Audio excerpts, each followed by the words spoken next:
তারা জিন জাতিতেও বিশ্বাস করে না, যদিও বা অনেক তত্ত্ব উপাত্তর সাথে জিনের সম্পর্ক আছে। এটা আবার কেমন কথা? এটাও কোরআনেই আছে যে দুনিয়াতে যে ব্যক্তি শয়তান, মানুষ শয়তান, তার সাথে জিন শয়তানের যোগাযোগ থাকে। বিশ্বাস করেন না? দুনিয়াতে যে ব্যক্তি মানুষ শয়তান, তার সাথে জিন শয়তানের যোগাযোগ থাকে। একটা হাদিসে এমনও পড়েছিলাম আমরা স্টুডেন্ট লাইফে, আল্লাহ রাব্বুল আলামিন যখন কোন আদেশ নাজিল করেন তখন ফেরেশতারা সেটা নিয়ে ডিসকাস করতে থাকেন আসমানে, এবং জিন জাতি প্রথম আসমানের কিনারা পর্যন্ত পৌঁছে যায় এবং সেখানে গিয়ে কানে শ্রবণ করার চেষ্টা করে কি নিয়ে আলোচনা করা হচ্ছে। যদি কোনো একটা সংবাদ তাদের কান পর্যন্ত চলে আসে, তাদেরকে বিতাড়িত করার জন্য আল্লাহ রাব্বুল আলামিন উল্কাপিণ্ড ছোড়েন। ওখানকার ফেরেশতারা আছেন, তারা অগ্নিশিখা নির্বাপন করেন। সূরা সফফাতের প্রথম দিকে পড়ে দেখবেন। এই জিন দুনিয়াতে যে কবিরাজ বা তান্ত্রিক বা জাদুকরের আন্ডারে আছে, সে এসে তাকে জানিয়ে দেয় এই হতে যাচ্ছে। তখন সেই তান্ত্রিক এই সত্যটার সাথে আরো 100টা মিথ্যা জড়িয়ে জনগণকে বিভ্রান্ত করে। তখন তার কথা ফলে যায়, মানুষ মনে করে যে তান্ত্রিক অনেক বড় কিছু হয়ে গেছে। তো এগুলো সবই ফিতনা। যাই হোক, এই জিনের ব্যাখ্যা কিন্তু আমরা করতে পারছি না বিজ্ঞান দিয়ে। নবী করিম সাল্লাল্লাহু আলাইহি ওয়াসাল্লাম বলেছেন, এক শ্রেণীর স্পেশাল ফেরেশতা আছেন যারা দরুদগুলোকে সংরক্ষণ করেন। আমরা যে কথাগুলো বলছি রেকর্ড হয়ে যাচ্ছে না? আজকে থেকে 100 বছর 200 বছর আগে মানুষ এটা কল্পনা করতে পারত? আমরা এখন যেখানেই মুভ করছি, সিসি ক্যামেরা, ভিডিও, এটা সেটা, স্যাটেলাইট, এগুলো আছে না? আজকে থেকে 300 বছর আগে মানুষ এগুলো বিশ্বাস করতে পারত? আজকে থেকে 1000 বছর আগের কোনো মানুষকে বলেন যে স্যাটেলাইট দিয়ে পুরো বিশ্ব নিয়ন্ত্রণ করা যায়, সে বলবে যে পাগল। তার মাথায় ঢুকবেই না স্যাটেলাইট কি জিনিস। ঠিক একইভাবে আল্লাহ পাকের জ্ঞান হচ্ছে লক্ষ কোটি কোটি বছর আগের, চির নতুন, চির প্রাচীন, চির আধুনিক। এই জ্ঞানের ঊর্ধ্বে কারো জ্ঞান নয়। এই জন্য এখন এগুলো কথা অনেকেই প্রশ্ন তোলে যে ফেরেশতা আবার কি জিনিস, জিন আবার কি, ইসলাম এগুলোতে কেন বিশ্বাস করে? সুবহানাল্লাহ। মানে তাদের বক্তব্য হচ্ছে ল্যাবরেটরিতে যেটা প্রমাণ করা যাবে না সেটার অস্তিত্ব নাই। প্রত্যেকটা বস্তুতে হয় কঠিন হতে হবে, না হলে তরল, না হলে বায়বীয়, বাইরে কিচ্ছু নাই। আসলে কি তাই? তো সবকিছুকে বিজ্ঞান দিয়ে ব্যাখ্যা করতে হবে জরুরি না। এর ঊর্ধ্বে অনেক কিছু আছে। এর জ্ঞান, এর শেষ সীমা থেকে আল্লাহ পাকের জ্ঞান শুরু হয়। অতএব এটাকেই চূড়ান্ত জ্ঞানের মানদণ্ড মনে করার কোনো কারণ নাই। আমাদের মধ্যে একটা শিরকি আকীদা ঢুকে গেছে এখন। এটা একটা শিরকি আকীদা। সেটা হচ্ছে যে কোনো বিষয় যদি বৈজ্ঞানিকভাবে প্রমাণিত না হয়, কোরআন সুন্নাহয় থাকলেও মনে করি এটার অস্তিত্ব নাই। এটা আমাদের সাইকোলজিক্যাল সমস্যা। এখন এই জেনারেশনের বেশি সমস্যা, কারণ তারা পড়াশোনা করতে করতে মনে করছে সব কিছুকেই বিজ্ঞান দিয়ে প্রমাণ করতে হবে। তুমি তো তোমার আত্মাকেই প্রমাণ করতে পারবে না। একটা মানুষ হাঁটছে রাস্তা দিয়ে, পড়ে গেল, ডেড, এরকম হচ্ছে না? তাহলে কি এমন ছিল তার দেহের মধ্যে, বের হয়ে চলে গেল, সে ডেড? বলবে হৃদযন্ত্রের ক্রিয়া বন্ধ হয়ে মারা গেছে। তা ক্রিয়াটা বন্ধ হলো কিভাবে? কে হুকুম করলো? কার আদেশে বন্ধ হলো? কে নিয়ে গেল রূহ, আত্মাটা? তো এগুলো তো ব্যাখ্যা করতে পারবে না। সো এই কনসেপ্ট থেকে বের হয়ে আসতে হবে যে প্রত্যেকটা বিষয় বিজ্ঞান দিয়ে প্রমাণ হলে পরেই বিশ্বাস করবো, না হলে করবো না। এটা ঠিক নয়। কোরআন এবং সুন্নাহ যা আছে এটা চূড়ান্ত। এর বাইরে যা আছে এটা যদি কোরআন সুন্নাহর সাথে মিলে যায় আমরা গ্রহণ করব, কোনো সমস্যা নেই। কিন্তু না মিললে আমরা কোশ্চিন কালো সেটা মানতে রাজি নই। আসুন, নবী করিম সাল্লাল্লাহু আলাইহি ওয়াসাল্লাম বলেছেন এক শ্রেণীর স্পেশাল ফেরেশতা আছেন, মালায়েকা, নূরের তৈরি, আলোর তৈরি, আলো দিয়ে তৈরি, নূর দিয়ে তৈরি, যারা নিঃসন্দেহে আলোর বেগের চেয়ে বেশি বেগে ভ্রমণ করতে পারেন, নিঃসন্দেহে। আচ্ছা, তো তারা স্পেশালি এই দরুদগুলোকে সংগ্রহ করেন। দরুদ এবং সালাত, সালাম, এটাকে সংগ্রহ করেন, করে নবী সাল্লাল্লাহু আলাইহি ওয়াসাল্লাম পর্যন্ত পৌঁছে দেন। এরপর আল্লাহ রাব্বুল আলামিন, আল্লাহ সুবহানাহু ওয়া তাআলার ইচ্ছায় নবী করিম সাল্লাল্লাহু আলাইহি ওয়াসাল্লাম এর জবাব দিয়ে থাকেন। একটু চিন্তা করেন যে আপনি মনে করেন আল্লাহ রাসূল সাল্লাল্লাহু আলাইহি ওয়াসাল্লামের দরজায় দাঁড়িয়েছেন, কথার কথা মনে করেন যে তিনি জীবিত আছেন, কথার কথা। আপনি তার বাড়ি চেনেন, তার বাসায় গেলেন, গিয়ে নক করলেন, গিয়ে নক করে বললেন আসসালামু আলাইকুম। এবার নবী সাল্লাল্লাহু আলাইহি ওয়াসাল্লাম ভিতর থেকে আপনাকে বললেন, কথার কথা ধরে নেন, যে ওয়ালাইকুম আসসালাম। এর অর্থ কি? ওয়ালাইকুম আসসালাম অর্থ কি? আপনার উপরেও শান্তি বর্ষিত হোক। আচ্ছা, আবার মনে করেন আপনি বাসার ভিতরে আছেন, আপনার বাসায় নবীজি এসেছেন সাল্লাল্লাহু আলাইহি ওয়াসাল্লাম, কথার কথা। এবার তিনি আপনার দরজায় নক করছেন, নক করে বলছেন আসসালামু আলাইক, তোমার উপর শান্তি বর্ষিত হোক। তো নবী সাল্লাল্লাহু আলাইহি ওয়াসাল্লামের এই যে দোয়া, তোমার উপরে শান্তি বর্ষিত হোক, এটা যে যত বেশি পাবে তার জীবনটা তত সুন্দর হবে না? অতএব যে ব্যক্তি যত বেশি দরুদ পাঠ করবে, যত বেশি সালাত প্রদান করবে নবী সাল্লাল্লাহু আলাইহি ওয়াসাল্লামকে, ইনশাআল্লাহ তাআলা সে সচ্ছল হবে, টেনশন ফ্রি থাকবে, সুখে শান্তিতে পৃথিবীতে বসবাস করবে ইনশাআল্লাহ। আর সুখ বলতে আমি শুধুমাত্র চাকচিক্য বোঝাচ্ছি না, বাড়ি গাড়ি স্ট্যাটাস বোঝাচ্ছি না। সুখী হওয়ার জন্য টাকা যথেষ্ট না। অনেক সময় দেখবেন কোটিপতি মানুষ সুখী নয়, একজন ভ্যান চালক সুখী। সুখ টাকা দিয়ে কেনা যায়? সুখ বলতে মনের সুখকে বোঝানো হচ্ছে। আল্লাহ পাক আমাদেরকে বোঝার তৌফিক দান করুন। আমি যেটা বলতে চাচ্ছিলাম, জুমার দিনে বেশি থেকে বেশি নবীর উপর দরুদ পাঠ করতে হবে। কোন দরুদ পাঠ করব? একটা সংক্ষিপ্ত দরুদ আছে, পড়তে পারি আল্লাহুম্মা সাল্লি ওয়া সাল্লিম আলা নবিয়িনা মুহাম্মদ, এটা পড়তে পারি। আরেকটা আছে আল্লাহুম্মা সাল্লি আলা মুহাম্মাদিন ওয়া সাল্লিম, এটা সংক্ষিপ্ত।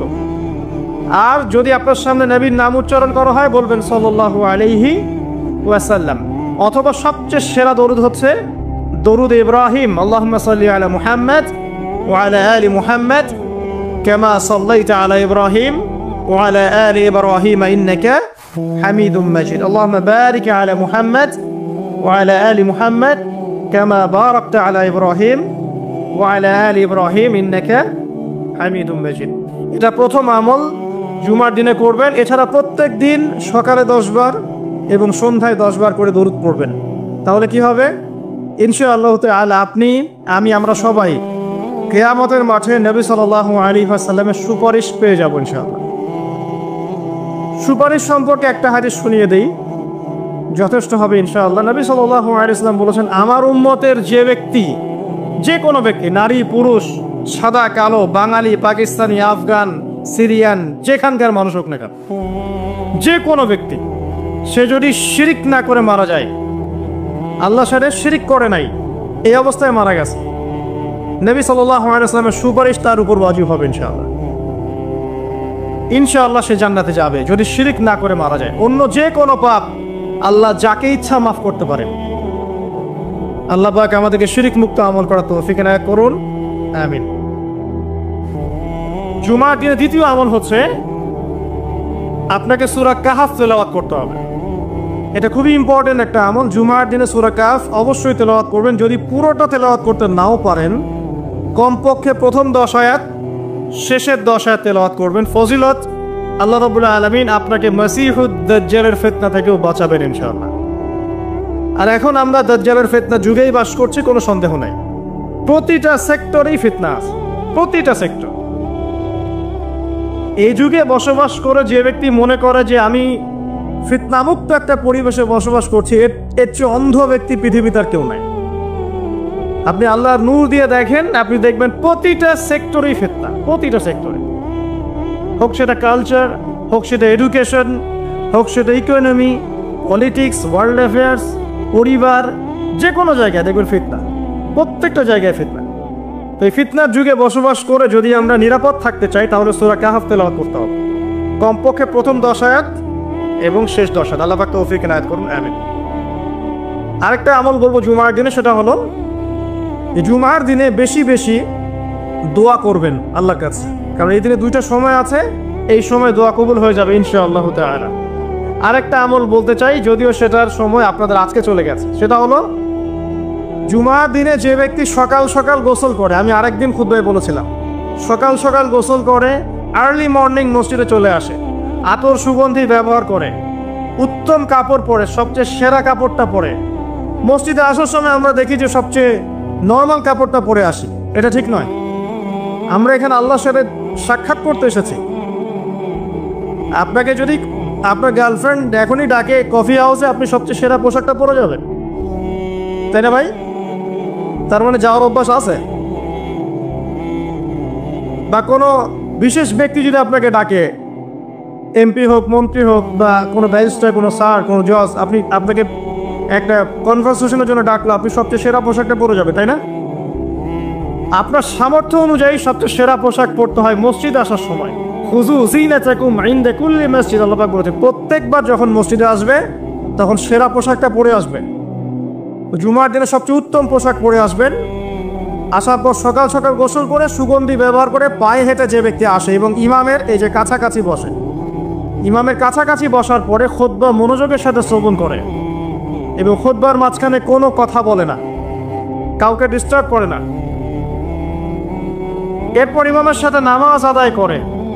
এই ব্যক্তির আমল নামায় যে নেকি লেখা হবে, নবীজি বলছেন সে যে প্রত্যেক পদক্ষেপ ফেলে এখানে এসেছে তার বিনিময়, একটা পদক্ষেপের বিনিময়ে 1 বছরের নফল রোজা আর 1 বছরের নফল তাহাজ্জুদের নেকি তার আমল নামে লিখে দেওয়া হবে ইনশাআল্লাহ।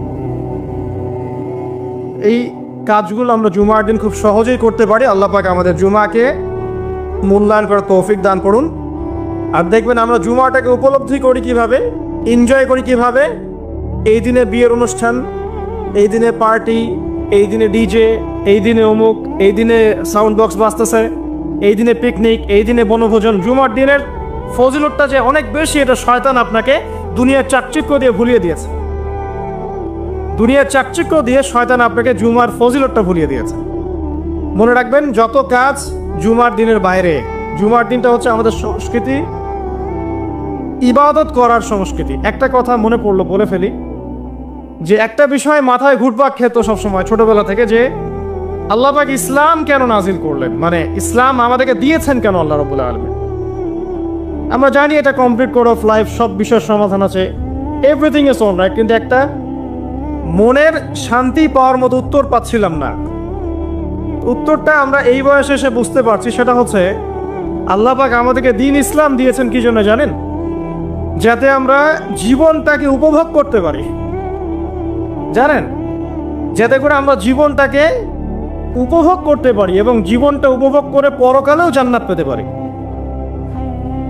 এখানকার প্রত্যেকটা হেদায়েত যেটা আল্লাহ দিয়েছেন ইসলামে, প্রত্যেকটা উপভোগ্য। দেখবেন আপনি ইসলামী পরিবার গড়েন, পরিবারটা আপনার সুকুন শান্তির জায়গা হবে।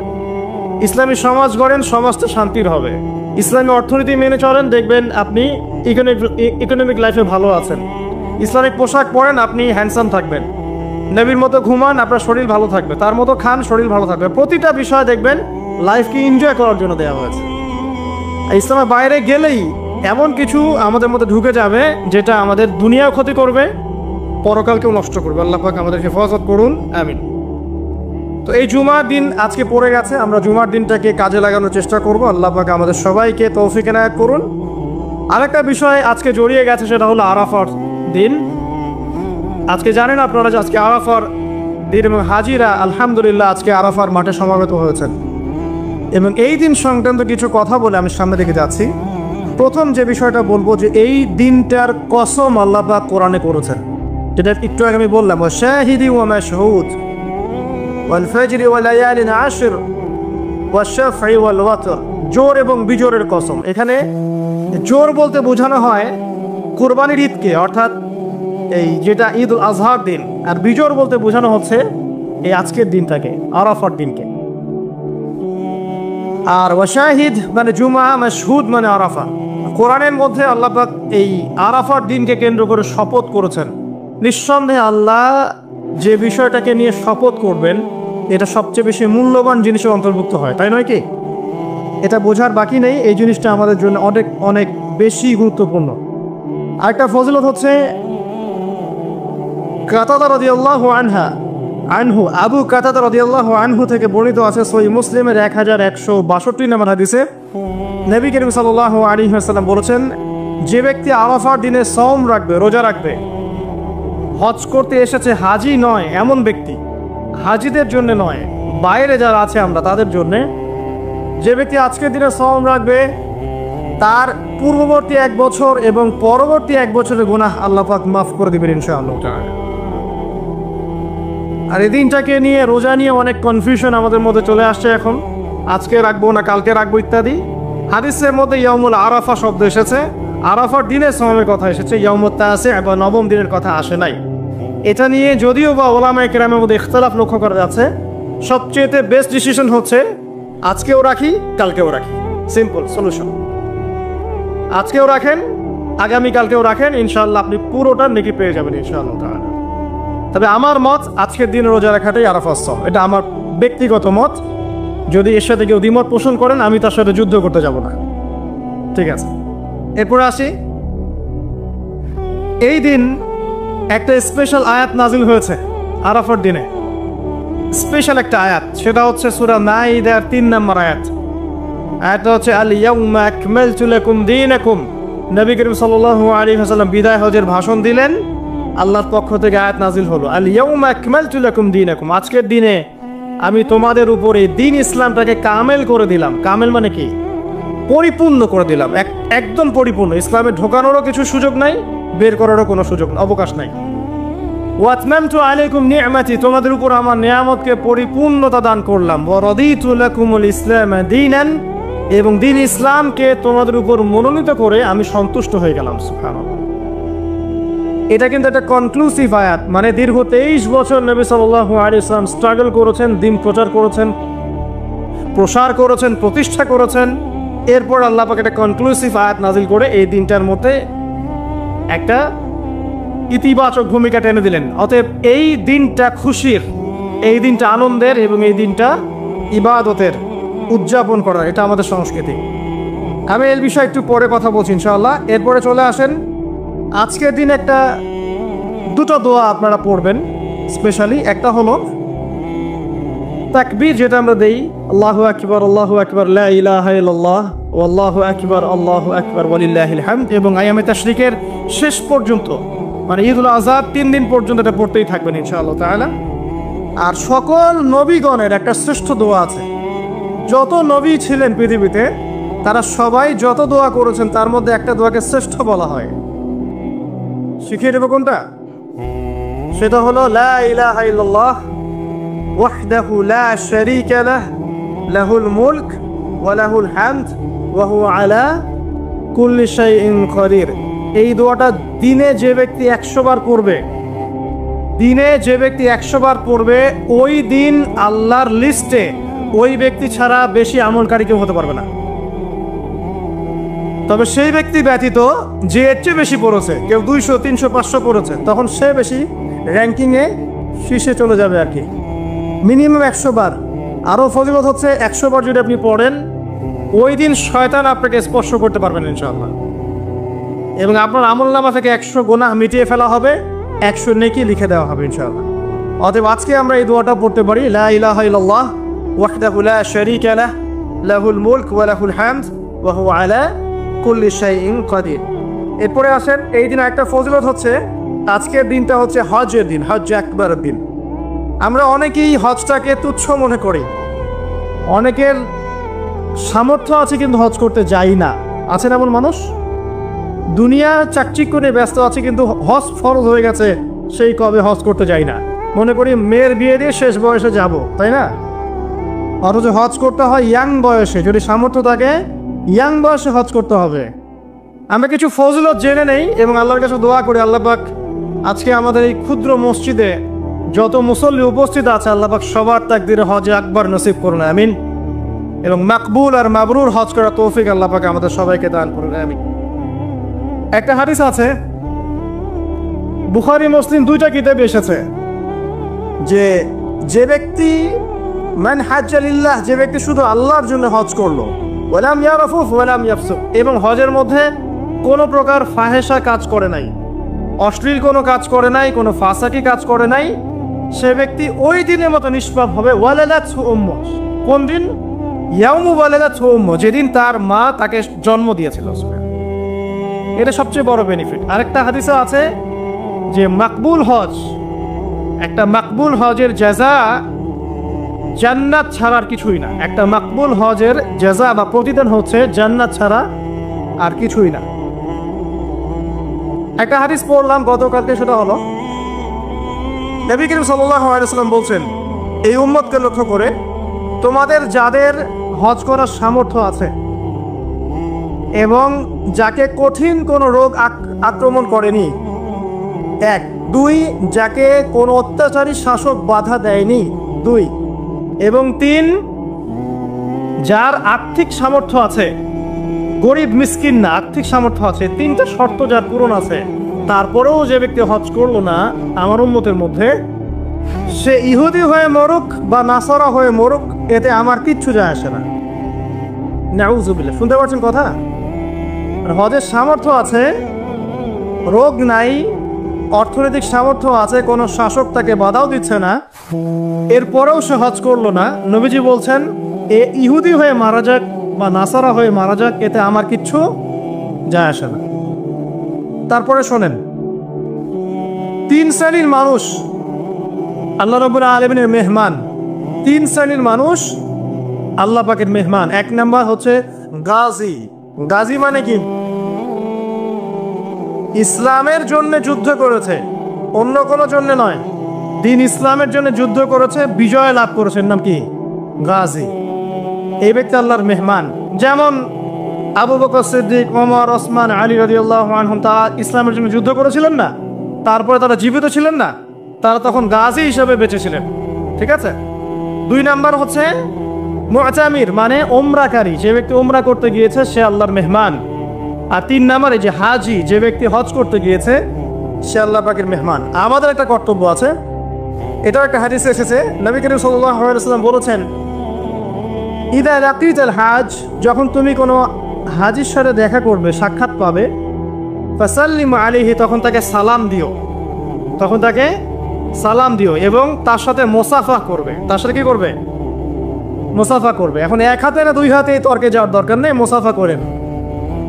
1 হাতে বললে 1 হাতে করেন, 2 হাতে বললে 2 হাতে করেন, এটা তর্ক করার দরকার নেই, মুসাফা করেন। ঠিক আছে? মানে আমরা তো তর্কের শেষ নাই, যে কোনো ইস্যু পাইলেই তর্ক। আরাফা নিয়ে তর্ক, তারাবি নিয়ে তর্ক, ঈদের তাকবীর নিয়ে তর্ক, হ্যাঁ, রাকাত সংখ্যা নিয়ে তর্ক, মুসাফা নিয়ে তর্ক, বাকি রাখছে কি সেটা জানি না। আর এই তর্কগুলো করতে করতে দেখবেন ইসলামের বেসিক জিনিসগুলোই নাই, গায়েব। ইসলামী না আছে খেলাফা, ইসলামী না আছে ইমারা, না আছে ইউনাইটেড কোনো ইসলামিক কমিউনিটি, না আছে ইসলামিক কোনো ইকোনমিক্সের বেস, না ইসলামিক কোনো মিডিয়া, না ইসলামিক কোনো কিছুই না। যা আছে প্রটেস্ট্যান্ট ভার্সন, মানে নামাজ, রোজা, হজ, যাকাত, এগুলাই। আর এগুলো নিয়ে আমরা এখন তর্ক করছি। ব্যক্তি পর্যায়ে দিন আছে, বাকি বাইরে আর দিন নাই। মসজিদের মধ্যে আসবে পাক্কা নামাজি, মসজিদ থেকে বের হয়ে গেল সুদখোর। তো আল্লাহ হেফাজত করুক আমাদেরকে। আমাদের বড় বড় ইস্যুগুলো নিয়ে বেশি কথা বলা উচিত। মুসাফা 1 হাতে হবে না 2 হাতে, এর জন্য কি জান্নাত জাহান্নামের ফয়সালা হয়ে যাবে? তাই মনে হয় আপনাদের? সুবহানাল্লাহ। একজন বলছে ইশারা করতে হবে তাশাহুদে এভাবে, আরেকজন বলছে একটু নড়াতে হবে। এই মাসআলাটার জন্য কি আপনার জান্নাত জাহান্নামের ফয়সালা হয়ে যাবে মনে হচ্ছে আপনার? অথচ আকীদার ঠিক নাই, এদিকে আমলের ঠিক নাই, অর্থনৈতিক জীবনের ঠিক নাই, মুআমালাতের ঠিক নাই, সম্পত্তির বন্টন মেরাজে ঠিক নাই, এগুলো ঠিক নাই, এবং আল্লাহর জমিন, আল্লাহর দিন বাস্তবায়নের কোনো চেষ্টাই নাই। অথচ এগুলো নিয়ে ব্যস্ত হয়ে আছে। আল্লাহ পাক আমাদের বিচক্ষণতা দান করুন, দূরদর্শিতা দান করুন। আমি আসুন, মুসাফা করতে বলেছেন নবীজি, তারপরে বলবেন যে মুরহু, তাকে আদেশ করুন। এখানে আদেশ মানে হচ্ছে অনুরোধ করুন, তাকে আদেশ করুন বা অনুরোধ করুন, আই ইস্তাগফিরুল্লাহ, সে যেন তোমার জন্য ইস্তেগফার করে। কে? যে ব্যক্তি হজ করে এসেছে, হাজি, তাকে সালাম দিবেন, মুসাফা করবেন, দিয়ে বলবেন যে ভাই আপনি আমার জন্য দোয়া করেন। কারণ ফাইন্নাহু মাগফুরুন লাহ, কারণ সে ব্যক্তি একজন ক্ষমাপ্রাপ্ত মানুষ। তবে একটা বিষয়, মানুষের সম্পদ আত্মসাৎ করে, সুদের টাকা দিয়ে, ঘুষের টাকা দিয়ে, প্রতারণা, বাটপাড়ি, দুর্নীতির টাকা দিয়ে হজ করতে গিয়ে কতটুকু মাগফুর হয়ে আসা যাবে, এটা একটা প্রশ্নবিদ্ধ বিষয়। তো এই বিষয়গুলোকে ক্লিয়ার করে হজ করতে যাওয়া উচিত। আল্লাহ পাক আমাদেরকে তৌফিক ইনায়াত করুন, আমিন। এই দিনের একটা প্রতিশ্রুতি আছে। কি প্রতিশ্রুতি? আয়েশা রাদিয়াল্লাহু আনহা থেকে সহিহ মুসলিমে এসেছে এবং জাবের রাদিয়াল্লাহু আনহু থেকে ইবনে হিব্বানের 3853 নম্বর হাদিসে এসেছেন। আল্লাহ রাব্বুল আলামিন এই দিনে হাজীদেরকে দেখে বলেন, যারা আরাফার মাঠে এসেছেন তাদেরকে দেখে বলেন যে আমার এই বান্দারা দূর দূরান্ত থেকে সফর করে এখানে এসেছে, ওদের চেহারাগুলো তাকিয়ে দেখো, ক্লান্ত, ক্লিষ্ট, চুলগুলো এলোমেলো, পরিশ্রান্ত। তারা আমার রহমতের প্রত্যাশী, অথচ তারা কেউ আমার আযাব দেখে নাই। হে ফেরেশতারা তোমরা সাক্ষী থাকো, আমি তাদের সবাইকে মাফ করে দিলাম। এবং নবী সাল্লাল্লাহু আলাইহি ওয়াসাল্লাম বলছেন যে আজকের দিনে যত মানুষকে আল্লাহ পাক জাহান্নাম থেকে মুক্তি দিবেন, অন্য কোনো দিনে এত মানুষকে আল্লাহ পাক মুক্তি দিবেন না। আল্লাহ পাক আমাদেরকে সবাইকে জাহান্নাম থেকে মুক্তি দান করুন, আমিন। তো শেষ যে বিষয়টার দিকে টাচ করে আমি কনক্লুশন দিকে যাবো, সেটা হলো উম্মতে মুহাম্মাদির জন্য আজকের দিনের মধ্যে স্পেশাল কি বলেন তো? এটা হচ্ছে আমাদের মূল পয়েন্ট। আজকের দিনে ফজিলত জানলাম, আমরা আমলগুলো জানলাম, সব ঠিক আছে, কিন্তু আমাদের জন্য আসলে স্পেশাল কি জিনিস? আমাদের জন্য আজকের দিনে স্পেশাল যে বিষয় সেটা হলো আজকের দিনে দিন ইসলাম পূর্ণতা লাভ করেছে। ইসলামের পূর্ণতা দিবস আজকে। 23 বছর দিন ইসলাম প্রচার করার পরে আজকের দিন আল্লাহ পাক বলেছেন দিন পূর্ণ করে দিলাম। ইহুদিরা বলছিলেন যে আজকের দিন এই আয়াতটা যদি আমাদের উপর নাজিল হতো আমরা তাহলে ঈদ পালন করতাম। নবীজি বললেন এটা আমাদের ঈদের দিনই, এটাও আমাদের ঈদের দিন, কোনো সমস্যা। তো আমাদের সবচেয়ে ইম্পর্টেন্ট জায়গা এটা যে আজকের দিনে দিন ইসলাম পূর্ণতা লাভ করেছে। এখন ইসলাম যে পূর্ণতা লাভ করলো, এই দিবসটা কতজন জানে যে আজকের দিন ইসলাম পূর্ণতা লাভের দিন? আমরা অনেক দিবসের কথা জানি, আন্তর্জাতিক দিবস, জাতীয় দিবস, পারিবারিক দিবস, জন্মদিন, মৃত্যুদিন, হ্যাঁ অনেক দিবসের কথা আমরা জানি। ইসলামের পূর্ণতা দিবস কতদিন জানেন? কতজন জানেন? দেখেন সাংস্কৃতিক আগ্রাসন কোথায় আপনার মূল জায়গাটা নিয়ে যাওয়া হয়েছে। শেকড় ভুলে গেছে মানুষ। এখন মানুষ শেকড় ভুলে বিদেশিদের সংস্কৃতি লালন করছে, কোনো কোনো ক্ষেত্রে বিদেশি প্রভুদের দাসত্ব করছে। 23 বছর নবী সাল্লাল্লাহু আলাইহি ওয়াসাল্লাম দিনের জন্য অক্লান্ত মেহনত করেছেন। ওহী আসার পর থেকে প্রথম 3 বছর গোপন দাওয়াত দিয়েছেন, একদম গোপনে গোপনে দাওয়াত দিয়েছেন। আবু বকর, ওসমান, ওমর, আলী এরকম কিছু সাহাবী ইসলাম কবুল করেছেন। আস্তে আস্তে দাওয়াত প্রচার লাভ করেছে। যত প্রসার হয়েছে তত মানুষের অত্যাচার বেড়েছে। এক পর্যায়ে তাকে সাহাবী থেকে আবিসিনায় হিজরত করতে পাঠাতে হয়েছে। তারপর তিনি তায়েফে গিয়েছেন, ওখান থেকে রক্তাক্ত হয়ে মক্কায় এসেছেন। আবার সেখান থেকে ইয়াসরিব, মদিনায় গিয়েছেন। ইয়াসরিবের মানুষ ইসলাম কবুল করেছিল, তারা নবী সাল্লাল্লাহু আলাইহি ওয়াসাল্লামকে আশ্রয় দিলেন, সাহাবীদেরকে আশ্রয় দিলেন। নবীজি সেখানে গিয়ে একটা ইসলামিক কমিউনিটি করলেন, মসজিদে নববী করলেন, সেখানে অর্থনীতি স্ট্রং করলেন, সেখানে একটা ইমারা গঠন করলেন, সেখানে একটা জামা গঠন হলো। এরপরে যখন মুশরিকরা তাদেরকে আক্রমণ করতে শুরু করলো তখন বদরের যুদ্ধ হয়ে গেল, তারপর উহুদ, তারপর খন্দক, তারপর আপনার যে হুদাইবিয়া, খাইবার হতে হতে চলতে থাকলো। এক পর্যায়ে পররাষ্ট্রনীতি অ্যাপ্লাই করলেন, রোমের সম্রাটকে দাওয়াত দিচ্ছেন, মিশরের মুকাফিয়াসকে দাওয়াত দিচ্ছেন, পারস্যের খসরুকে দাওয়াত দিচ্ছেন, সব জায়গায় দাওয়াতি কাজ ছড়িয়ে পড়তে লাগলো। 23 বছর অক্লান্ত পরিশ্রম। এক পর্যায়ে এই যে শেষে একদম জীবনের শেষ পর্যায়ে এসে তিনি বিদায় হজ করলেন। একটাই হজ করেছেন তিনি, নবী সাল্লাল্লাহু আলাইহি ওয়াসাল্লাম এই একটা হজই করেছেন জীবনে। এবং সেই হজের দিন যখন এই ভাষণ তিনি দিচ্ছেন তখন আল্লাহ পাক এই আয়াতটা নাজিল করে দিনটাকে পরিপূর্ণতা দান করলেন। আজকের দিনের মূল শেকড়টা কোথায় বুঝতে পারছেন?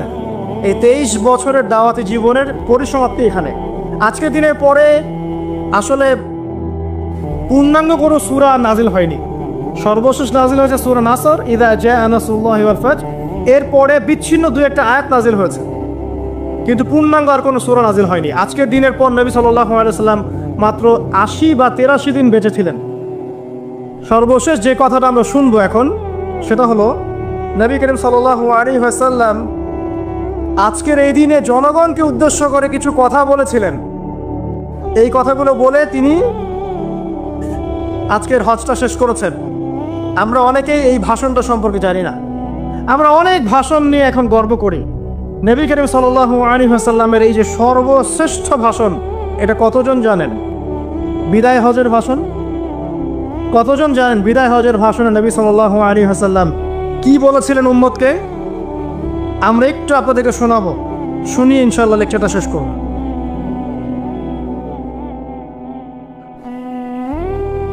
নবী করিম সাল্লাল্লাহু আলাইহি ওয়াসাল্লাম আজকের এই দিনে 31টা বিষয়ে উম্মতকে নির্দেশ দিয়েছেন। 31টা বিষয়, সবগুলো বলার সময় পাওয়া যাবে না, আমি কয়েকটা কথা বলছি। খুব ভালো হতো যদি আমি অ্যারাবিকটা বলার পরে বাংলাটা বলার সময় পেতাম। আমার হাতে 5 মিনিট সময় আছে এখন।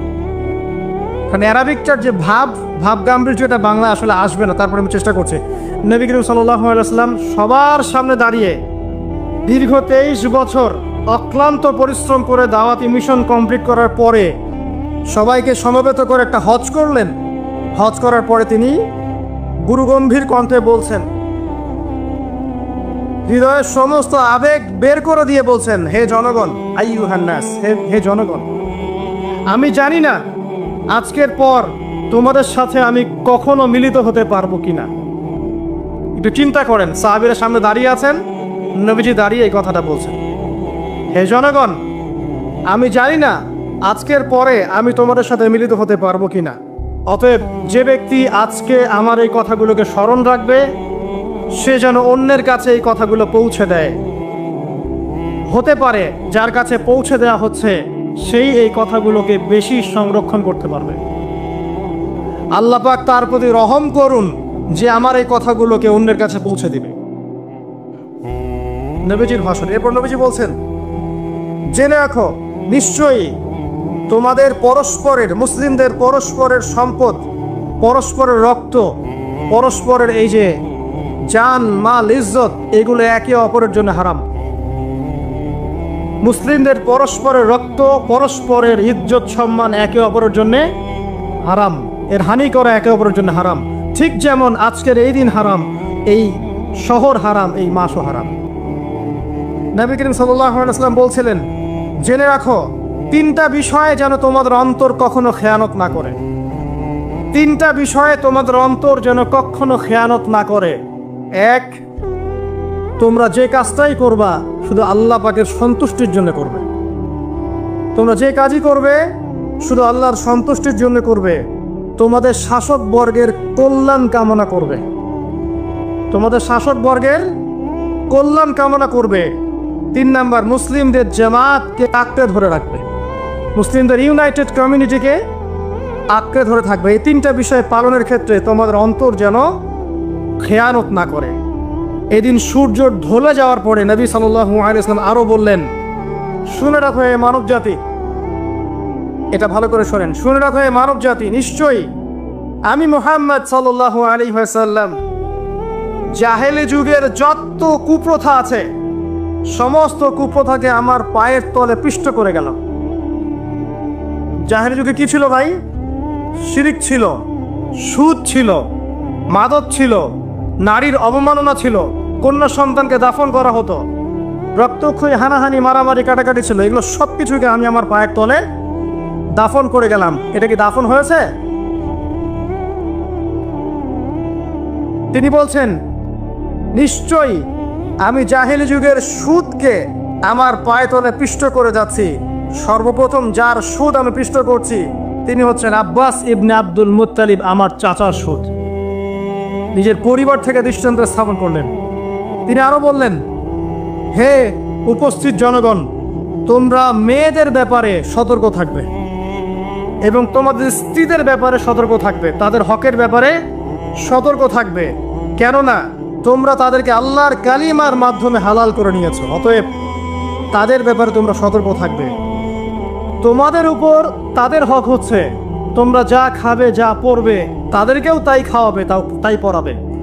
আর তাদের উপর তোমাদের হক হচ্ছে তারা তোমাদের বিছানায় এমন কাউকে আসতে দিবে না যাদেরকে তোমরা অপছন্দ করো। নবী করিম সাল্লাল্লাহু আলাইহি ওয়াসাল্লাম আরো বলছেন, এই দিন আইয়ুহান নাস, হে মানব জাতি, তারাকতু ফীকুম আমরাইন, জেনে রাখো আমি তোমাদের সামনে মাত্র 2টো বস্তু ছেড়ে গেলাম। কয়টা বস্তু? লাম তাদিল্লু মা তামাসসাকতুম বিহিমা, তোমরা কোনোদিন পথভ্রষ্ট হবে না যতদিন এই 2টা বস্তুতে আঁকড়ে ধরে থাকবে। কিতাব আল্লাহ, আল্লাহর কিতাব, ওয়া সুন্নাতি নবীহি, এবং তার নবীর সুন্নাহ। তিনি আরো বললেন, আল মুসলিম, জেনে রাখো প্রকৃত মুসলিম সে ব্যক্তি, মান সালিমাল মুসলিমুনা মিন লিসানিহি ওয়া ইয়াদিহি, যে ব্যক্তির হাত এবং জবান থেকে অন্য মুসলিম নিরাপদ থাকে সেই ব্যক্তি হচ্ছে প্রকৃত মুসলিম। আল মুহাজির, আর প্রকৃত মুহাজির সে ব্যক্তি, মান হাজারা মা নাহাল্লাহু আন, আল্লাহ পাক যা নিষেধ করেছেন সেখান থেকে যে দূরে থাকে সেই ব্যক্তি প্রকৃত মুহাজির, মানে হিজরতকারী। তিনি আরো বললেন, মনে রাখো আমি তোমাদের সবার আগে হাউজে কাউসারে চলে যাব। সুবহানাল্লাহ। এবং সেখানে আমি তোমাদের জন্য অপেক্ষা করতে থাকবো। অতএব শোনেন, অতএব তোমরা আমার চেহারাকে কালিমালিপ্ত করো না, মানে আমার চেহারায় কালিমালিপ্ত করো না, আমার নাম নষ্ট করে দিও না। আমি তোমাদের সংখ্যাধিক্য দেখে আল্লাহর কাছে গর্ব করব, আমাকে তোমরা অপমানিত করো না। আজকে কি আমরা তার দায়িত্ব পালন করে উম্মাহ হতে পেরেছি? নবীজি বলেছেন, তা আমার চেহারাকে কালিমালিপ্ত করো না। সুবহানাল্লাহ। তিনি বলছেন, ওই সময় কিছু মানুষ থেকে আমি মুক্ত হয়ে যাব, আর কিছু মানুষ আমার থেকে মুক্ত হয়ে যাবে। বলা হলো, কারা ইয়া রাসূলুল্লাহ? তিনি বলছেন, আল্লাহ পাককে আমি বলবো, ইন্নাহুম মিন্নি, হে আল্লাহ এরা আমার উম্মাহ, এরা আমার উম্মত, আমার সাহাবী। আল্লাহ পাক বলবেন, ইন্নাকা লা তাদরি মা আহদাথা বা'দাক, তুমি জানো না হে নবী, তোমার মৃত্যুর পর এই মানুষগুলো, পরবর্তী মানুষগুলো তোমার দিনের মধ্যে কত বেদাত সংযোজন করেছিল। তিনি আরো বলেছিলেন, হে জনগণ জেনে রাখো, প্রত্যেক পরিবারের জন্য প্রতি বছর একটা করে পশু জবাই করার বিধান, প্রত্যেক পরিবারের জন্য, সামর্থ্যবান পরিবারের জন্য প্রত্যেক বছর একটা করে পশু জবাই করার বিধান রয়েছে। তিনি আরো বললেন, মনে রাখো, একজনের অপরাধের শাস্তি আর একজন কখনো পাবে না, আর বাবার দোষে ছেলে কখনো দুষ্ট হবে না, ছেলের দোষে বাবাও কখনো অপরাধী হবে না। তিনি আরো বললেন, জেনে রাখো হে মানব জাতি, নিশ্চয়ই শয়তান এই বিষয় থেকে নিরাশ হয়ে গেছে যে তোমরা শয়তানের ইবাদত করবে। শয়তান নিরাশ হয়ে গেছে, কিন্তু শয়তান নিরাশ হয়নি একটা বিষয় থেকে, যে তোমরা একে অপরে হানাহানি, কাটাকাটি, ফিতনা, ফাসাদে ব্যস্ত থাকবে, যেমনটা এখন আমরা করছি। আমরা কিন্তু সরাসরি কখনো শয়তানের ইবাদত করছি না, করছি, কিন্তু মুসলিমরা এখন পরস্পরে হানাহানি, কাটাকাটি, ফাসাদে লিপ্ত আছে। তিনি আরো বললেন যে একজন মুসলিমের জন্য হালাল নয় অন্য মুসলিমের সম্পদ আত্মসাৎ করা, যতক্ষণ না সে স্বেচ্ছায় খুশি মনে তোমাকে সম্পদ প্রদান করে। অতএব তোমরা একে অপরের প্রতি জুলুম করবে না। তিনি আরো বললেন, সাবধান, আমার ইন্তেকালের পরে তোমরা একে অপরের গর্দান উড়িয়ে কাফের হয়ে যেও না। সাবধান, আমার ইন্তেকালের পর তোমরা একে অপরের গর্দান উড়িয়ে কাফের হয়ে যেও না। তিনি আরো বলেছেন, একজন মুসলিম আরেকজন মুসলিমকে গালি দিতে পারে না। যদি একজন মুসলিম আরেকজন মুসলিমকে গালি দেয়, এটা হচ্ছে ফাসিকি, এবং একজন মুসলিম যদি আরেকজন মুসলিমের সাথে যুদ্ধ করে, এটা হবে এক প্রকার কুফরি। তিনি আরো বলেছেন, হে জনগণ জেনে রাখো, আমার পরে কোনো নবী নেই, আর আমার পরে তোমরা ব্যতীত আর কোনো উম্মত নেই। এর চেয়ে স্পষ্ট কথা হতে পারে? আমার পরে কোনো নবী নেই, আর আমার পরে তোমরা ছাড়া কোনো উম্মত নেই। তাহলে আমরা যখন নতুন নতুন নবী বানিয়ে নিচ্ছি, কোনো কোনো ক্ষেত্রে বলছি একজন ব্যক্তি ছিলেন, সে নিজে ঈসাও ছিল, সে মাহদিও ছিল, সে নবীও ছিল। নাউযুবিল্লাহ। এবং দিন দিন মানুষ এই খাতায় নাম লেখাচ্ছে। সুবহানাল্লাহ। সর্বশেষ তিনি বললেন যে, যদি তোমাদের উপরে, হে মানব জাতি জেনে রাখো, যদি তোমাদের উপরে একটা নাক কাটা কালো কুৎসিত কোনো আমির বা শাসকও চলে আসেন, এবং সে যদি তোমাদেরকে আল্লাহর রাস্তায়, আল্লাহর কিতাব সুন্নাহ অনুযায়ী পরিচালিত করেন, তোমরা অবশ্যই তার আনুগত্য করবে, তার বিরুদ্ধে বিদ্রোহ করবে না, তার আনুগত্য করবে। মাগার সাথে সাথে আল্লাহ শুকরিয়া, আলহামদুলিল্লাহিল্লাযী আহইয়ানা বা'দা মা আমাতানা ওয়া ইলাইহিন নুশুর। বাস, এই ইবাদত হয়ে গেল। এবার আপনি আরেকটা দোয়া পড়বেন, এটা শিখে নেন। আপনি পড়বেন, লা ইলাহা ইল্লাল্লাহ ওয়াহদাহু লা শারীকা লাহু লাহুল মুলকু ওয়া লাহুল হামদ ওয়া হুয়া আলা কুল্লি শাইইন কাদির, সুবহানাল্লাহ, আলহামদুলিল্লাহ, ওয়া লা ইলাহা ইল্লাল্লাহ, ওয়াল্লাহু আকবার, লা হাওলা ওয়া লা কুওয়াতা ইল্লা বিল্লাহ, আল্লাহুম্মা গফিরলি। এটা পড়ার পরে হাত তুলে দোয়া করেন, যা দোয়া করবেন তাই পাবেন ইনশাআল্লাহ। এটা জানতেন না? তো এই দোয়াটা হচ্ছে দোয়া কবুলের অস্ত্র। ঘুম থেকে ওঠার পর যদি এই দোয়াটা করে দোয়া করেন, ইনশাআল্লাহ দোয়া কবুল হয়ে যাবে ইনশাআল্লাহ। আমাদের জীবনে চাওয়া পাওয়ার কি অভাব আছে? প্রচুর চাওয়া পাওয়া। তো বৈধ চাওয়া পাওয়াগুলোকে পাওয়ার জন্য আল্লাহর সাথে সম্পর্ক করতে হয়, আর আল্লাহ পাকের সাথে সম্পর্কে কিছু ওসিলা, মাধ্যম লাগে। এই দোয়াগুলো হলো মাধ্যম, আমলগুলো হচ্ছে মাধ্যম। তো আল্লাহ পাক যেমনটা বলেছেন, ফাজকুরুনি আযকুরকুম ওয়াশকুরুলি ওয়া লা তাকফুরুন, তোমরা আমাকে স্মরণ করো, আমিও তোমাদেরকে স্মরণ। আল্লাহ পাক তো এভাবে বলেছেন, যখন একজন মানুষ মনে মনে আমাকে ডাকে, আমিও মনে মনে ওকে স্মরণ করে। মনে করেন আপনি মনে মনে আল্লাহকে বলছেন, আল্লাহ আমি অসুস্থ, আমাকে শেফা দাও, বা আমার রিজিকের টেনশন আছে, আমার রিজিকের টেনশন দূর করে দাও, আল্লাহ আমাকে হেফাজত করো, আল্লাহ আমাকে দিনের জ্ঞান দাও, তোমার আনুগত্য করার তৌফিক দাও। যে মনে মনে আপনি আল্লাহকে ডাকছেন, নিঃসন্দেহে ওই মুহূর্তে আল্লাহ পাক আপনাকে স্মরণ করছে। সাত আসমান ভেদ করে আরশের উপর থেকে আল্লাহ পাক আপনাকে স্মরণ করছেন। আল্লাহ পাক বলছেন, যখন একজন মানুষ জনসমুখে আল্লাহকে স্মরণ করে, যেমন আমরা এখন করছি, জনসমুখে সবার সামনে আল্লাহর কথা আলোচনা করছি, আল্লাহ পাক বলছেন আমিও তখন এর চেয়ে অনেক উত্তম জনসমাবেশে ওই বান্দাদের কথা স্মরণ করি। এই মুহূর্তে আল্লাহ পাক আমাদের কথা স্মরণ করছেন। আমাদের কোনো ফিলিংস আছে? আল্লাহ আমাদের কথা স্মরণ করছেন, ওই যে যুবক ছেলে বসে বসে ফোন টিপছে, কোনো ফিলিংস আছে? মানে মনস্তাত্ত্বিকভাবে অন্তরে যখন নূর থাকে না, পাপ করতে করতে যখন অন্তরটা কলুষিত হয়ে যায়, কোনো ফিলিংস কাজ করে না। খুন করবে, কোনো ফিলিংস নাই। সুদ খাচ্ছে, কোনো ফিলিংস নাই। জেনা করছে ডেইলি, কোনো ফিলিংস নাই। দেখবেন ঘুষ নিচ্ছে, দুর্নীতি করছে, মানুষের সম্পদ আত্মসাৎ করছে, যারা বলবার ফিলিংসও নাই আমি একটা পাপ করছি। কখন এরকম হয় জানেন? যখন এক কথায় যখন মানুষ পাপ করতে করতে করতে করতে, এই যে কলব বলে একটা কথা আছে, এই কলবের উপরে কালো কুৎসিত একটা মরিচা পড়ে যায়, তখন আর ফিলিংস কাজ করে না। তো ফিলিংস কাজ করানোর বুদ্ধি কি? দুইটা বুদ্ধি আছে। এক, বেশি বেশি কোরআন তেলাওয়াত করা, তাহলে অন্তরের মরিচা দূর হয়ে যাবে ইনশাআল্লাহ। আর দুই হচ্ছে বেশি বেশি মৃত্যুর কথা স্মরণ করা, তাহলে মনের মধ্যে যে কালিমাগুলো আছে আস্তে আস্তে দূর হবে ইনশাআল্লাহ।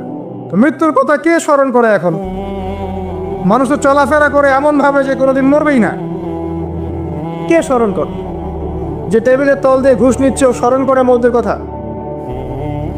যে মেয়েটা বোরখা পরে যে ডেটিং করে বেড়াচ্ছে, জেনা করে বেড়াচ্ছে, ও কি মৃত্যুর কথা স্মরণ করে? যে ছেলেটা এখনকার যুব সমাজের বেশিরভাগই মাদকের সাথে সম্পৃক্ত, গার্লফ্রেন্ড বয়ফ্রেন্ড অ্যাফেয়ার্সে আছে, হ্যাঁ, টিকটক প্রজন্ম, আড্ডাবাজি করে সময় কাটায়, গুন্ডামি করে, মাস্তানি করে, এর মৌতের কোনো ফিকির আছে? একজনকে বড় দায়িত্ব দেওয়া হয়েছে, সবার সম্পদ লুটপাট করে খাচ্ছে, এর মৌতের ফিকির আছে নাকি? এর মধ্যে ফেরাউনি চেতনা এসেছে, আনা রব্বুকুমুল আলা, আমি মহান রব, আমি তোমাদের মহান রব। ওদের মধ্যে ওই চেতনা কাজ করছে যে সূরা মুমিনুনে যেটা বলা আছে, যে আমরা এখানেই জন্ম নেই, এখানেই মারা যাই, আমরা পুনরুত্থিত হব না। ইন হিয়া ইল্লা হায়াতুনা দুনিয়া নামুতু ওয়া নাহইয়া ওয়া মা নাহনু বিমাবউসিন। আমরা এই দুনিয়াতেই বাঁচি, দুনিয়াতেই মরি, আমাদের কোনো পুনরুত্থানের কিছু নাই। এদের চেতনা এমন। কে ফিকির করে মৌত? অথচ আপনি দেখছেন যে প্রতিনিয়তই কোনো কারণ ছাড়াই মানুষ নাই, কোনো কারণ লাগে না। এখন তো কারণ ব্যাখ্যা করতে আমরা পছন্দ করি, এই কারণে ওইটা হয়েছে, ওই কারণে এটা হয়েছে। এটাকে বলে কার্যকারণ তত্ত্ব। দর্শনের ভাষায় কি বলে? কার্যকারণ তত্ত্ব। এটা আপনারা ফিলোসফি পড়লে বুঝবেন। আর প্রত্যেকটা কাজের পিছনে একটা কারণ থাকে, আমরা কারণটা সার্চ করি বেশি। এখন কারণ ছাড়াই মানুষ ডেড। এই আছে উপরে একটা সুন্দর করে বড় একটা পাথর ঝুলছে, সব পাস হয়ে যাচ্ছে ওখান থেকে। মানে রাস্তায় কাজ চলছে, উপরে আবার এটা ঝুলছেও, আর মানুষ আবার অন্যস্তে যাতায়াত করছে। তো যারা রাখছে ওদের ইন্টেলেকচুয়াল অবস্থা চিন্তা করেন, আর যারা আমরা তল দিয়ে যাচ্ছি তারও অবস্থা চিন্তা করেন। বুদ্ধিভিত্তিক ভাবে আমরা কোন জায়গায় চিন্তা করেন? মানে মানুষ বিজি রোড দিয়ে যাচ্ছে, ওখানেই কাজ হচ্ছে, আবার যেখানে কাজ হচ্ছে দেখছি সেখানে আমরাও আবার তল দিয়ে যাচ্ছি। সবাই পাস হয়ে গেল, যাদের তাকদিরে লেখা ছিল মৌত, একদম মুহূর্তের মধ্যে শেষ। কি কারণ ব্যাখ্যা করবেন? কোনো সায়েন্স দিয়ে ব্যাখ্যা করতে পারবেন? পারবেন না। ওই ময়মনসিংহে ওই যে মহিলাটা যাচ্ছে, ট্রাক মেরে দিয়ে চলে গেল, মহিলার পেট থেকে বাচ্চা পেট ফেটে বাচ্চা বেরোয় গেল, বাচ্চা জীবিত, মা ডেড। সায়েন্স দিয়ে ব্যাখ্যা করতে পারবেন? এটাই তাকদীর। একেই বলে তাকদীর, যেটাকে সায়েন্স দিয়ে ব্যাখ্যা করা যায় না, বিজ্ঞান দিয়ে ব্যাখ্যা করা যায় না। এরকম ঘটনা কত ঘটছে অহরহ। দুজন বসে আছে, হাজব্যান্ড ওয়াইফ, হাজব্যান্ডের যাওয়ার কথা, হাজব্যান্ড ওয়াইফের গাড়িতে বসছে আর ওয়াইফ হাজব্যান্ডের গাড়ি ড্রাইভ করছে। আর এই হাজব্যান্ডের দুশ্মন যে ছিল সে টার্গেট করেছিল যে ওই লোকটাকে গুলি করে মারবে রাস্তায়।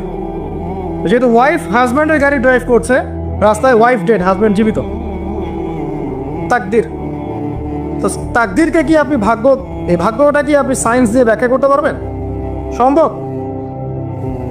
অহরহ এরকম মৌতের ঘটনা ঘটছে। তারপরেও দেখবেন যুবকদের এই বিলাসিতা, এই মানে আড্ডাবাজি, মেয়েদের পিছনে ঘোরা, এই যে মাদক সেবন করা, টিকটক করা, বুদ্ধি প্রতিবন্ধী প্রজন্মের মতো, এগুলো থামছে না। কোনো শিক্ষাই তারা নিতে যাচ্ছে না। বয়স হয়ে গেছে, অনেক বয়স, দেখবেন ওই যে চায়ের দোকানে বসে ক্যারাম খেলছে। বুড়া মানুষ, তার হায়াতের কতদিন বাকি আছে আল্লাহ ভালো জানেন। দেখবেন দিব্যি কোনো টেনশনই নাই, ক্যারাম বোর্ড খেলছে, ওখানে বসে লুডু খেলছে।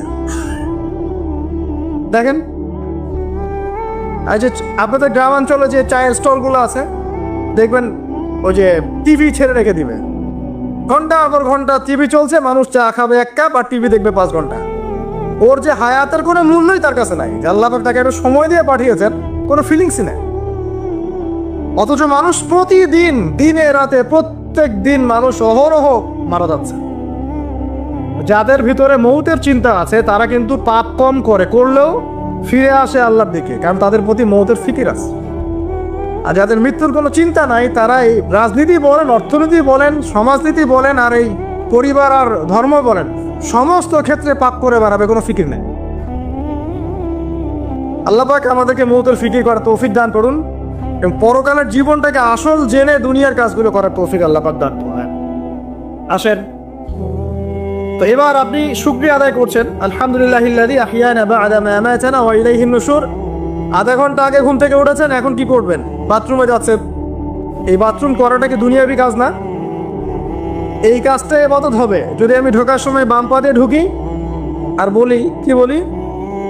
আল্লাহুম্মা ইন্নী আউযু বিকা মিনাল খুবসি ওয়াল খাবাইস। এখন বাথরুম করতে আপনার 10 মিনিট লাগুক আর 15 মিনিট লাগুক আর 5 মিনিট লাগুক, এই পুরো সময়টা নেকি পাবে না। সুবহানাল্লাহ। আর কি চাই? বের হব, এখন বের হওয়ার সময় কি বলবো? উফরানাকা, নেকি পাচ্ছেন। একটা দোয়া আছে, আলহামদুলিল্লাহিল্লাযী আযহাবা আনিল আযান ওয়া আফানি উফরানাকা। এবার আপনি ওযু করবেন। ওযুটা ধীর স্থির ভাবে করবেন, তাড়াহুড়া করবেন না। ওযুর প্রত্যেকটা অঙ্গ প্রত্যঙ্গ 3 বার করে ধোয়ার চেষ্টা করবেন। শুধু মাথা মাসে হবে কয়বার? 1 বার। ওযু করার পরে আপনি হাত তুলে আল্লাহর কাছে দোয়া করুন। ওই সময়টা কখন? রাত 4টা থেকে 4:30 বাজে, তাই না? তার মানে আল্লাহ রাব্বুল আলামিন এখন প্রথম আসমানে আছেন। কিভাবে আল্লাহ পাক আছেন সেটা আল্লাহর উপর ছেড়ে দেন, আমাদের এটা নিয়ে ব্যাখ্যা করার দরকার নাই, চিন্তাও করার দরকার নেই। আল্লাহ পাক বলেছেন আমি নেমে আসি, বাস নেমে আসি। এত বেশি বুদ্ধিজীবী হওয়ার দরকার নাই। খুব বেশি বুদ্ধিজীবী হয়ে গেলে আবার মানুষ খেয়ে হারিয়ে ফেলে। অত দরকার নাই, শুনেছি মেনেছি, বাস যথেষ্ট।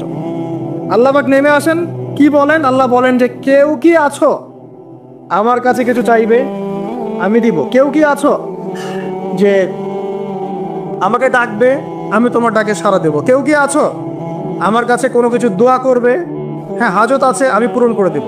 এভাবে আল্লাহ পাক ফজর পর্যন্ত বলতেই থাকেন। বলেন তো আমাদের কোনো ফিকির আছে? আমরা সবাই ঘুমাই কয়টায়? হয় 1টায়, না 2টায়, না 3টায় ম্যাক্সিমাম এখনকার। আমি যে বিষয়টা নিয়ে কথা বলছি এটা খুবই কঠিন। 9টা থেকে 10টার মধ্যে বা 11টার মধ্যে ঘুমাতে হবে, এটা খুবই কঠিন বিষয় এখনকার জেনারেশনের কাছে। এর জন্য প্রথম যে কাজটা সেটা হলো রাত্রেবেলা স্মার্টফোন আর চালানো যাবে। এসব নামাজ শেষ, ফোন একদম ডয়ারে লক করে রাখতে হবে। কিচ্ছু করার নাই, এটা না করতে পারলে আপনি ঘুমাতে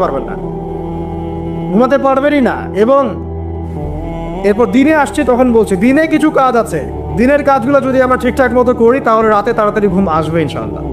যদি না করি তাহলে ঘুম আসবে না।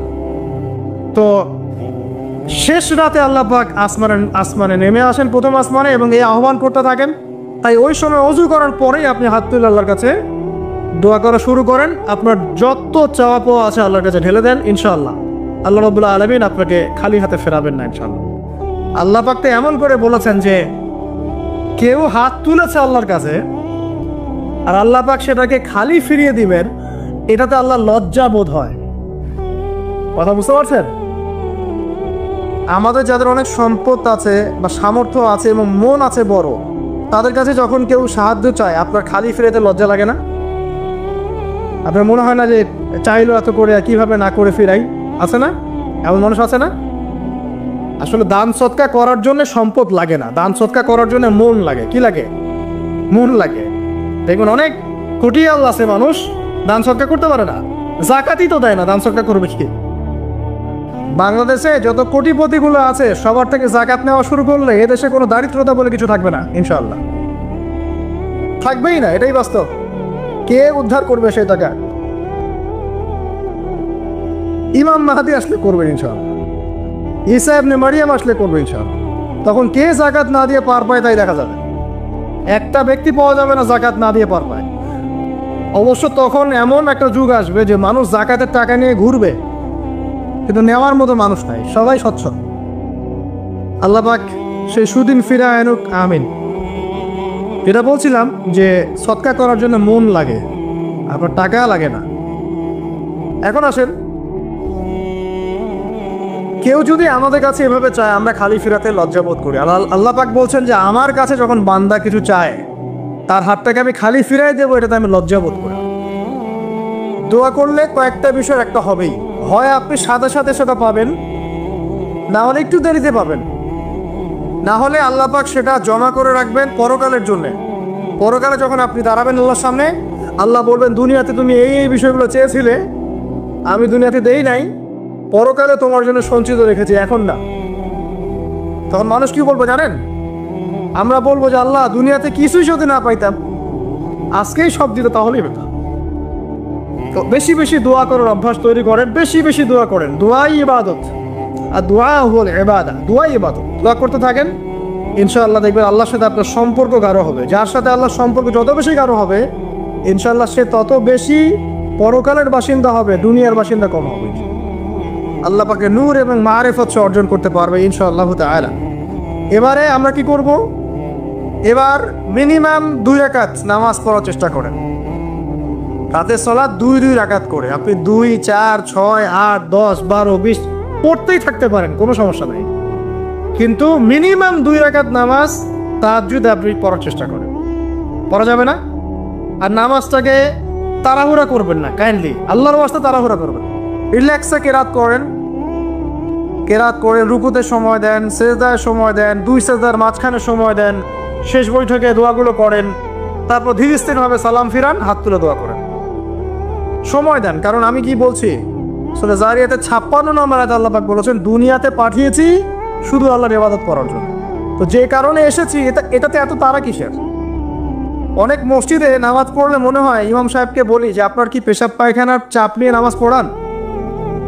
এমন অনেক মসজিদে নামাজ পড়েছি, মনে হয় ইমাম সাহেবকে ডেকে একটু কানে কানে বলি যে ভাই আপনার কি পেশাব পায়খানার চাপ আছে? মানে 4 রাকাত নামাজ 3 মিনিটে শেষ, 4 রাকাত নামাজ 4 মিনিটে শেষ, এত তাড়াহুড়োর কি আছে? হ্যাঁ, জামাতে নামাজ সংক্ষিপ্ত করতো, তাই বলে কি এত সংক্ষিপ্ত নাকি যে রুকু করার টাইম পাওয়া যায় না, সেজদা করার টাইম পাওয়া যায় না? নামাজে ধীর স্থিরতা এবং খুশুটা খুব ইম্পর্টেন্ট। নামাজে কোথায় হাত বাঁধলেন এটা নিয়ে তর্ক না করে, নামাজের একাগ্রতা, মনোযোগ কতটুকু আসছে এটা নিয়ে তর্ক করেন। ভিতরের রুহটাই আসল, আধ্যাত্মিকতাটাই আসল। হ্যাঁ, একজন ভাই হাত বেঁধেছে মনে করেন এখানে, কেউ বেঁধেছে এখানে, এটা নিয়ে ঝগড়া করেন। দেখেন নামাজে কতটুকু ফোকাস, মনোযোগ কতটুকু থাকছে, কতটুকু নামাজে আপনি দোয়া করতে শিখছেন, সেজদায় আল্লাহকে পাইতে শিখছেন। নামাজ পড়ে কি ফিল হচ্ছে যে আমি আল্লাহর সাথে কথা বলছি, আল্লাহ আমার কথা শুনছেন? আমরা তো মেকানিক্যাল নামাজ অভ্যস্ত এখন, মানে দুনিয়ার কাজের চাপ এত বেশি, জাস্ট মসজিদে যাবো, ঢুকবো, বেরো, চলে আসবো, হাজিরা দিতে আসছি মনে হয়, সিগনেচার করবো, চলে যাবো, ভাবটা এমন। এত তারা কিসের ভাই? ওমা খালাকতুল জিন্না ওয়াল ইনসা ইল্লা লিয়াবুদুন, শুধু ইবাদত করার জন্যই সৃষ্টি করেছি তোমাদেরকে। তো মসজিদে এত তাড়াহুড়া কেন? রিল্যাক্স থাকেন, মসজিদে রিল্যাক্সে নামাজ পড়েন, সময় নেন। ফজরের নামাজ পড়ার আগে আপনি বাসার থেকে 2 রাকাত সুন্নত পড়ে আসতে পারেন, এটা আর একটা ভালো আমল। কারণ নবী সাল্লাল্লাহু আলাইহি ওয়াসাল্লাম সুন্নত নামাজগুলো কি করতেন? বাসায় পড়তেন। এতে বাসার মধ্যে বরকত হবে, শয়তান দূর হয়ে যাবেন সব। এই যে তাহাজ্জুদ আপনি 2, 4, 8, 10 যত করেন পড়েন, মিনিমাম 2 রাকাত পড়েন, ধীর স্থিরভাবে পড়েন, নামাজ শেষ করে আবার আল্লাহ কিছু দোয়া করেন, দেখবেন যে ইনশাআল্লাহ আপনার দোয়া কবুল হবে। আর দোয়া যে কবুল হয় এটা আপনি নিজেই বুঝতে পারবেন, নিজেই বুঝবেন, কারো কাছে যাওয়া লাগবে না। এবার ফজরের সালাতের সময় হয়ে গেল, আজান হচ্ছে, আজানের জবাব দিব, দিয়ে বাস হেঁটে হেঁটে মসজিদ, প্রত্যেক পদক্ষেপ হেঁটে যাব আর দোয়া করব। কি দোয়া করব? যে আল্লাহ আমাকে নূর দান করুন। কি দান করুন? আল্লাহ ইজআল ফি কলবি নূরা ওয়া ফি লিসানি নূরা ওয়া ফি সাম'i নূরা ওয়া ফি বাসরি নূরা ওয়া আন ইয়ামিনি নূরান ওয়া আন শিমালি নূরান ওয়া মিন ফাওকি নূরা ওয়া মিন তাহতি নূরা আল্লাহুম্মা ইজআল ফি নাফসি নূরা। মানে এর অর্থ হচ্ছে আল্লাহ আপনি আমার ডানে বামে সামনে পিছনে শরীরে আত্মায় দেহে সবখানে আল্লাহ আপনার নূর দান করুন। নূর কেন? কারণ দুনিয়ার মধ্যে অনেক অন্ধকার, অন্ধকার না? সব জাহিলিয়াতে অন্ধকার। এখানে পথ চলতে হলে নূর লাগবে, আলো লাগবে। এটা কে দিবে? আল্লাহ দিবে। কবর বড় অন্ধকার, ওখানে থাকতে হলে ভালোভাবে কি লাগবে? আলো লাগবে। হাসরের মাঠ অন্ধকার, ওখানে ভালোভাবে থাকতে হলে কি লাগবে? আলো লাগবে। এই জন্যে নামাজে যাওয়ার সময় অন্ধকার সময় এই দোয়াগুলো করতে হয়। আর তার আগে একটা কথা বলতে ভুলে গেছি, বাসা থেকে যে বের হচ্ছেন তখন কি পড়বেন? কি পড়বেন? বিসমিল্লাহি তাওয়াক্কালতু আলাল্লাহ ওয়ালা হাওলা ওয়ালা কুওয়াতা ইল্লা বিল্লাহ। এটা পড়ে বের হলে শয়তান দূরে চলে যাবে, ফেরেশতা আপনার কাছে চলে আসবে। এবার নামাজে আসলাম, জামাতের সাথে নামাজ পড়বেন, ফজরের নামাজ। ফজরের সালাতের কেরাতটা লম্বা করার চেষ্টা করবেন, এটা সুন্নাত। ফজরের সালাতের কেরাত লম্বা করা সুন্নাত। এবং নামাজ শেষ হওয়ার সাথে সাথেই উঠেও চলে যাবেন না। নামাজ শেষ, এবার আপনি ওখানে বসে থাকবেন, বসে বসে জিকির আজগারগুলো করবেন। কি কি জিকির করবেন আমি কয়েকটা আপনাদেরকে শিখিয়ে দিচ্ছি, বাকিগুলো আপনারা কিতাব থেকে শিখে নেবেন। সালাম ফেরানো শেষ, প্রথমে একবার আল্লাহু আকবার, তারপর 3 বার আস্তাগফিরুল্লাহ আস্তাগফিরুল্লাহ আস্তাগফিরুল্লাহ। এরপরে পড়বেন আল্লাহুম্মা আনতাস সালাম ওয়া মিনকাস সালাম তাবারাকতা ইয়া যাল জালালি ওয়াল ইকরাম পড়বেন। তারপর আল্লাহুম্মা আইন্নি আলা যিকরিক ওয়া শুকরিকা ওয়া হুসনি ইবাদাতিক। এরপরে পড়তে পারেন আয়াতুল কুরসি, যেটা একটু আগে বলেছি, তাসবিহাত সুবহানাল্লাহ আলহামদুলিল্লাহ আল্লাহু আকবার 33 পরে কালিমা শাহাদা, অথবা 10-10-10ও পড়ার দলিল আছে। এরপরে পড়বেন সুবহানাল্লাহি ওয়া বিহামদিহি আদাদা খালকিহি ওয়া রিদা নাফসিহি ওয়া জিনাতা আরশিহি ওয়া মিদাদা কালিমাতিহি 3 বার, এটা 3 বার। তারপর 3 কুল 3 বার করে, সূরা ইখলাস 3 বার, ফালাক 3 বার, নাস 3 বার, সূরা হাশরের শেষ 3 আয়াত একবার। এরপরে পড়বেন সাইয়্যিদুল ইস্তিগফার, মানে সমস্ত ইস্তিগফারের শ্রেষ্ঠ ইস্তিগফার। এটা কোনটা? কোনটা? আল্লাহুম্মা আনতা রাব্বি লা ইলাহা ইল্লা আনতা খালাকতানি আনা আবদুক ওয়া আনা আলা আহদিক ওয়া ওয়া'দিক মাসতাতা'তু আউযু বিকা মিন শাররি মা সানাত আবুউ লাকা বিনি'মাতিকা আলাইয়া ওয়া আবুউ বিযামবি ফাগফিরলি ফাইন্নাহু লা ইয়াগফিরু যুনুবা ইল্লা আনতা। এটা যে পড়বে সকালে পড়ে যদি রাতের মধ্যে মারা যায় জান্নাত ইনশাআল্লাহ, আবার সন্ধ্যায় পড়ে যদি সকালের আগে মারা যায় জান্নাত ইনশাআল্লাহ। এত বড় অস্ত্র, এত বড় একটা সুযোগ। এরপরে পড়বেন আমার পছন্দের তো একটা, আউযু বিকালিমাতিল্লাহি তাম্মাতি মিন শাররি মা খালাক 3 বার। এটা যদি আপনি পড়েন আপনি দৃশ্য অদৃশ্যের ক্ষতি থেকে বেঁচে থাকবেন ইনশাআল্লাহ। দুষ্ট জিন শয়তানও আপনার কোনো ক্ষতি করতে পারবে না ইনশাআল্লাহ। আরেকটা খুবই শক্তিশালী দোয়া আছে, সেটা হলো বিসমিল্লাহিল্লাযী লা ইয়াদুররু মা ইসমিহি শাইউন ফিল আরদ ওয়ালা ফিস সামা ওয়া হুয়াস সামিউল আলিম 3 বার করে। এইটা যে পড়বে, এই যে জিন বলেন, ভূত বলেন, যে পেতনি বলেন, যেগুলো আমরা ভয় পাই, ঠিক আছে, চোখ লাগা বলেন, বদনজর বলেন, যা যা আছে, হিংসুকের হিংসা, কোনো কিছুই আপনার কোনো ক্ষতি করবে না ইনশাআল্লাহ। এবং ইনশাআল্লাহ আপনি হঠাৎ মৃত্যুবরণ থেকে বেঁচে থাকবেন ইনশাআল্লাহ, হঠাৎ মৃত্যুবরণ থেকে। এটা কিন্তু সবার জন্য নিয়ামত না, এটা সবার জন্য নিয়ামত না। তারপর আসুন, এরপর করবেন 10 বার লা ইলাহা ইল্লাল্লাহ ওয়াহদাহু লা শারীকা লাহু লাহুল মুলক ওয়া লাহুল হামদ ওয়া হুয়া আলা কুল্লি শাইইন কাদির। এটা 10 বার পড়লেও হবে। আর যদি 100 বার পড়তে পারেন তাহলে আপনার চেয়ে বেশি নেকি কেউই অর্জন করতে পারবে না। যদি 100 বার এই দোয়াটা কেউ পড়ে সারা দিনে, লা ইলাহা ইল্লাল্লাহ ওয়াহদাহু লা শারীকা লাহু লাহুল মুলক ওয়া লাহুল হামদ ওয়া হুয়া আলা কুল্লি শাইইন কাদির, ওই দিন শয়তান তার কাছে আসবে না। 100 গুনাহ আমলনামা থেকে কেটে দেওয়া হবে, 100 নেকি লিখে দেওয়া হবে, এবং আল্লাহর কাছে দিন শেষে একটা তালিকা পেশ করা হয়, আজকের দিনে কে কি আমল করেছে, এই তালিকায় তার নাম দেখবেন সবার আগে আছে। ওই ব্যক্তির নামও থাকতে পারে যে 100 বারের চেয়ে বেশি পড়েছে, তখন তার নাম আগে চলে যাবে, এর নামটা পরে চলে আসবে। কথা বুঝতে পারছেন? মিনিমাম 100 বার পড়তে পারলে খুব ভালো হয়, যদি না পড়েন কমপক্ষে কয়বার? 10 বার। আসেন এরপরে পড়বেন 10 বার দরুদ শরীফ, আল্লাহুম্মা সাল্লি আলা মুহাম্মাদ ওয়া আলা আলি মুহাম্মাদ, যেটা আছে দরুদ ইব্রাহিম, এটা পড়তে পারেন। অথবা ছোট করে পড়তে পারেন আল্লাহুম্মা সাল্লি ওয়া সাল্লিম আলা নবিয়িনা মুহাম্মদ, এটা পড়লেও হবে। অথবা আল্লাহুম্মা সাল্লি আলা মুহাম্মাদ ওয়া সাল্লিম, এতটুকু পড়লেও ইনশাআল্লাহ হক আদায় হয়ে যাবে। 10 বার যে ব্যক্তি দরুদ পড়ে সকালে সন্ধ্যায়, নবী সাল্লাল্লাহু আলাইহি ওয়াসাল্লাম তার জন্য পরকালে সুপারিশ করবেন ইনশাআল্লাহ। যদি আমরা নবীজির সুপারিশ পেতে চাই, দরুদের কোনো বিকল্প নাই, বেশি বেশি দরুদ পড়তে থাকেন, তার সুন্নাহ অনুসরণ করেন, বেশি বেশি দরুদ পড়তে থাকেন। মিনিমাম সকালে 10 বার, সন্ধ্যায় 10 বার, ইনশাআল্লাহ আল্লাহ নবী সুপারিশ করবেন ইনশাআল্লাহ তাআলা। আরেকটা আছে রাদিতু বিল্লাহি রাব্বান ওয়া বিল ইসলামি দীনান ওয়া বি মুহাম্মাদিন সাল্লাল্লাহু আলাইহি ওয়াসাল্লাম নবিয়্যা। এর একটা বড় ফজিলত আছে। কি ফজিলত? যে ব্যক্তি এই দোয়াটা সকাল সন্ধ্যা 3 বার করে পড়ে, কিয়ামতের মাঠে আল্লাহ পাকের উপর হক হয়ে যাবে, ওয়াজিব হয়ে যাবে, আল্লাহ ওই ব্যক্তিকে সন্তুষ্ট করে দেবেন ইনশাআল্লাহ। সন্তুষ্ট করে দিবেন মানে কি? ইনশাআল্লাহ সে জান্নাতে যাবে। আরেকটা আছে, এটা বলে শেষ করি, হাসবি আল্লাহু লা ইলাহা ইল্লাহু আলাইহি তাওয়াক্কালতু ওয়া হুয়া রাব্বুল আরশিল আযীম। এটা পড়তে হবে 7 বার। কয়বার? 7 বার। তাহলে কি হবে? আপনার দুনিয়া আখিরাতের যে চাওয়া পাওয়াগুলো আছে, এর জন্য আল্লাহ পাকই আপনার জন্য যথেষ্ট হয়ে যাবে ইনশাআল্লাহ, কাউকে লাগবে না।